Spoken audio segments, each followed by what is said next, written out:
Disappointed in the loss tonight. You know, for us, we're really a mash unit right now. We were down to 6 guys. You know, there, you know, for most of the game and into the second half, and you know, give Iowa credit. I thought they had great energy early. Certainly, Jordan, you know, was on fire, 6 and 9 in the first half from 3. Got them a huge lead. You know, our energy really wasn't where it needed to be.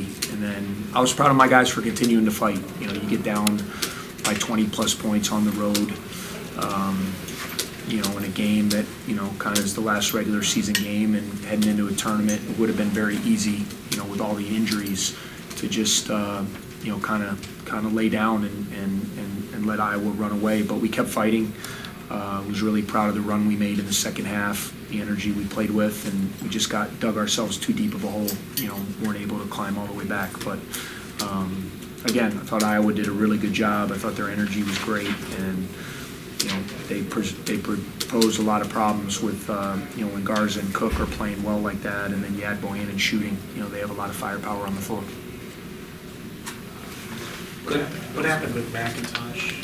Well, he's been dealing with a shoulder injury, so you know, he really probably shouldn't have been out there in the Wisconsin game the other night. But he was a senior, and it was senior night, and you know, he's the kind of kid you're gonna have to rip the jersey off him on his senior night. So he found the adrenaline to play the other night in our last home game.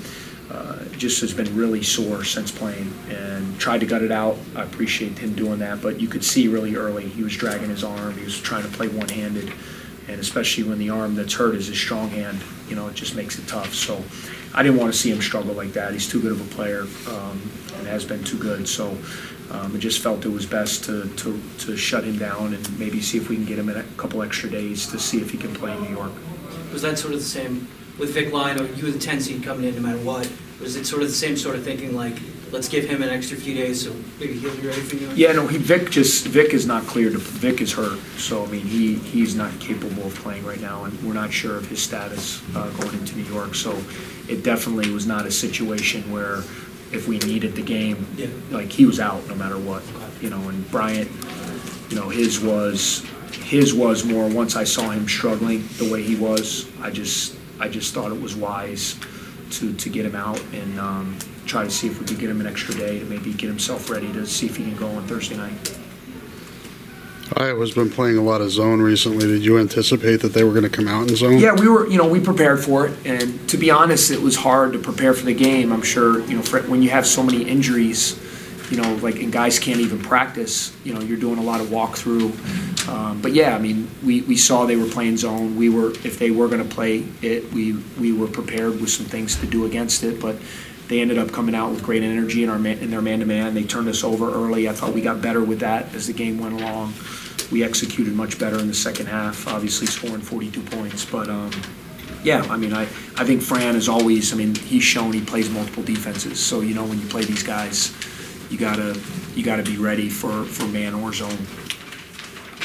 Bohannon was coming off a scoreless game. Were you worried about him doing just what he did today in terms of coming out? Yeah, I mean, you know, that's, I mean, he's one of the premier shooters in the conference. You know, especially when he can get his feet set, and he loves that transition 3. You know, where he can pull up off the dribble, and you know, he got going early. He got some looks. You know, we played some zone, which probably wasn't a great decision. You know, the way he was shooting the ball, but you know, I was just trying to save our guys a little bit, just because we were so, you know, we were so limited, and we were just trying to mix it up a little bit. But yeah, I mean, we know quite well what he's capable of. He's a terrific shooter, and you know, a guy like that, if he doesn't shoot well the game before, he's going to be ready to go.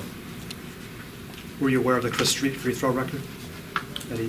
I was not aware of the record. Okay. Well, please. He tied it and then missed intentionally to make sure Chris Street kept that record. Oh, he did miss intentionally? Oh, yeah. It's a heck of a thing, which is great. You know, many of you probably don't know, but I took a visit to Iowa when I was a high school player, and Chris Street hosted me on my visit and was a really close friend of mine. And so hearing that makes me feel good, because I know what a special guy Chris was. So that's a pretty cool thing. So bravo to Jordan for doing that. Anything else for Coach?